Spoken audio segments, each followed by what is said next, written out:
It distracts you. In fact, it may even scare you. And then you don't understand what direction you need to go because you're so used to going one direction. I see change as pleasure. I see change as transformation. I see change as evolution. I see change as beauty, brilliance. I see change as the future. I see change as necessary. So often in our lives, we've adapted to be a certain way so that we don't fail or so that people will like us or respect us, but it's not necessarily who we are. Never let yourself be the victim. If I could go back in time and have a conversation with my 8 to 10-year-old self, that would be the message I would give. Because when you think about it, you're kid things don't go your way, what do? You cry, you whine, you throw a fit, you want your parents to feel sorry for you. You feel sorry for yourself. It's how you deal with things at that age, and then you grow up. But how do you prepare yourself? How do you get to a point where you can adapt and overcome and yet continue to move forward? These things happen every single day of our lives. But you should not panic. You should not worry. And you should not fall astray. In fact, you should embrace it, understand it, let it build you up, and then fight through it. Understanding the best version of yourself is when you're at your weakest point of your life, when you're ultimately being challenged, when you really don't know what direction to go, but you know you just gotta go. Hey, let me tell you something. I had got laid off from a job. I was about 20, and I used to sleep late, and I lost my job. Depressed about it. I had signed up for this company called Amway. Amway, y'all have Amway here? Yeah, I signed up for Amway because they told me, and so they told me I could get rich selling Amway. So anytime somebody told me I could get rich, I signed up. And so I joined this company called Amway, and I had this guy that was my direct distributor. His name was John Walker. And I didn't like waking up. And every morning, this guy would call me at 5 a.m. every single morning. And I would pick up the phone. Hello, Steve, this is John Walker. How you doing, man? It's gonna be a great day, man. It doesn't have to necessarily be handed to you. In fact, it shouldn't be handed to you at all. You should be prepared to fight day in and day out.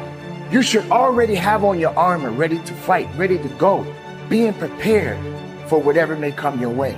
You don't necessarily want to be put in a position where weakness starts to overcome you. Because once you are blinded with weakness, everything starts to cave in.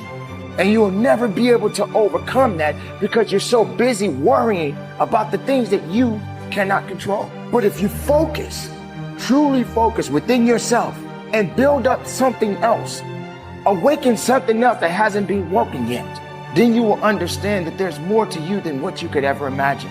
There's more to you than you've ever dreamed of. Make sure you live your best life. Click, and he'd hang up. The next morning, 5 o'clock, ring. Hello. Hey, Steve, John Walker, man. Oh, man, it's gonna be a great day. Make the best of it. Every day at 5 a.m., this dude called me, and every day I gave him the exact same reaction. Ring. Sometimes I'd be aggravated. Hello. Hey, Steve, John Walker. How you doing, man? Gonna be a great day. I did not understand this dude, man, calling me every morning with what I thought was some bull. So one morning, he called, the phone rang. I said, hello? He said, hey, man, why do you do that? And I said, do what, man? He said, why do you answer the phone? Because I'm asleep. You can talk to someone for 30 seconds, and you know right away. If they have that victim mentality, the world's falling down, they're tired, they have so much to do, they're still busy, X, Y, and Z. Look, having that mindset does two things for you. One, it makes you come across helpless and weak, and no one wants to come across that way. Two, it does not get you to where you're going. It does not change the situation. Right here's the reality. There is always a way to get what you want.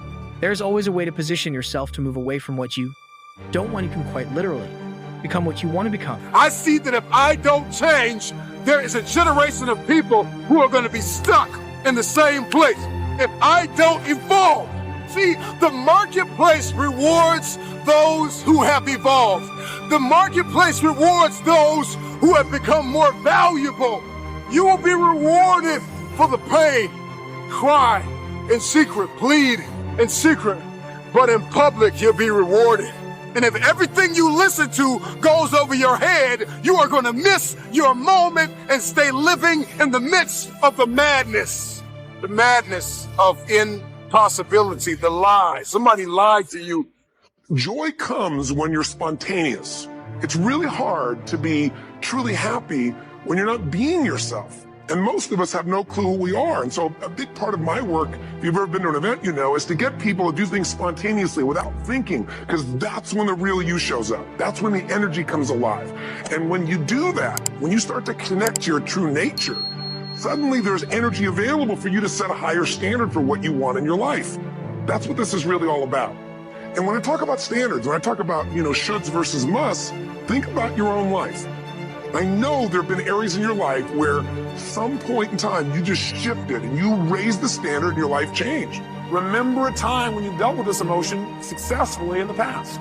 You cannot look at life like it's this problem, like it's against you. The ball is in your court. You know it wasn't that long ago, 2-3 years ago, that I was not the happiest guy in the world, right? Did not like what I was doing, did not like how I was spending my time, was not energized, was not passionate about very much.